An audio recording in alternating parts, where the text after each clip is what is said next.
আদিমারী উপজেলা বেলাবাড়ী ইউনিয়ন ৭ বছরের শিশু নন্দিনী হত্যার বিচারকে কেন্দ্র করে জেলা প্রশাসন লালমনিরহাট জেলা পুলিশ সুপারের গাড়ি ভাঙচুরের অভিযোগ ওঠে স্থানীয়দের বিরুদ্ধে। স্থানীয় সূত্রে জানা যায়, আদিবাড়ী উপজেলায় স্থানীয় নেতার বিরুদ্ধে এই হত্যা মামলার অভিযোগ উঠলে স্থানীয়রা তা নিয়ে বিচারের জন্য বারবার আইনের দ্বারস্থ হয়েছে, কিন্তু কোনো সুবিচার না পাওয়ার ফলে পরবর্তীতে পুলিশের সামনে জেলা প্রশাসন ও লালমনিরহাট তার পুলিশ সুপারের গাড়ি ভাঙচুর করার একটি অভিযোগের ভিডিও সামাজিক যোগাযোগ মাধ্যমে ছড়িয়ে পড়েছে। ভাইরালকৃত ভিডিওতে দেখা যায় স্থানীয়রা দেশীয় অস্ত্র দিয়ে গাড়ির গ্লাস সহ ভাঙচুর করে। স্থানীয় সূত্রে আরও জানা যায়, দীর্ঘ কয়েকদিন যাবৎ এ বিষয় নিয়ে এলাকাবাসী বেশ আলোচনায় ক্ষিপ্ত হয়ে পড়েন এই জেলা প্রশাসনের উপর।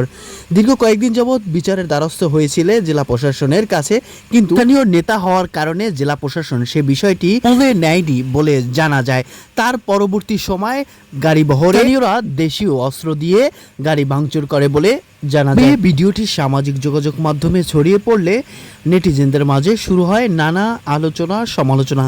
কেউ কেউ বলেন স্থানীয় করে, আবার দেখা যায় বিভিন্ন রকমের মব তৈরি করে এভাবেই প্রকাশ্যে বিনা অপরাধে মানুষদের উপর জুলুম ছাড়াও নানা কর্মকাণ্ডে জড়িয়ে থাকে, যার সুষ্ঠু বিচার সমাজ পায় না। তারই পদক্ষেপে এমন কর্মকাণ্ড হয়েছে। কেউ কেউ বলেন শুধু উপজেলায় নয়, বরং বাংলাদেশের বিভিন্ন অঞ্চলে বিভিন্ন এলাকায় এমন নানা কর্মকাণ্ড জড়িয়ে থাকে। এমন নানা কর্মকাণ্ড শুধু উঠে এসেছে এই সামাজিক যোগাযোগের মাধ্যমে। অনেক বিষয় রয়েছে যা সামাজিক যোগাযোগ মাধ্যমে উঠে আসেনি।